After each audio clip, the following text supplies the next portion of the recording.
Oh, maaga nga pala tayo ngayon dahil meron tayong special tasking. Buti na lang kahit maaga may nakahandang almusal, spaghetti nga pala luto ni Missy. Siyempre hindi natin makakalimutan ang humigop ng mainit na kape sa umagang kay lamig. Siyempre maliligo tayo, malamig ang tubig. At ang oras nga ay 3:00 ng madaling araw. At maliligo na nga tayo.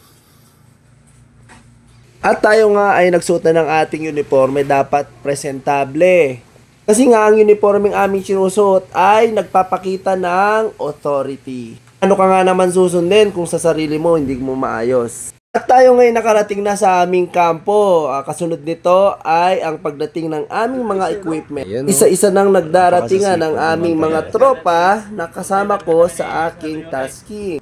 Si Jake Vlog na pala. Hey, good morning everyone. Sidim na naman kami para sa INC na rally. Alright. At isa-isa na nga dumarating ang ating mga kasamahan, ganun din ang ating equipment at binigyan na rin kami isa-isa. Para na rin mabilis ang deployment kung sakaling kailanganin na kami ay magtungo na sa aming lugar na pagsisilbihan. Pasensya na kayo at may batang makulit na sumasabay sa aking voiceover. At yan ang kwento ng pagiging contingent ko ngayong linggo. Alright!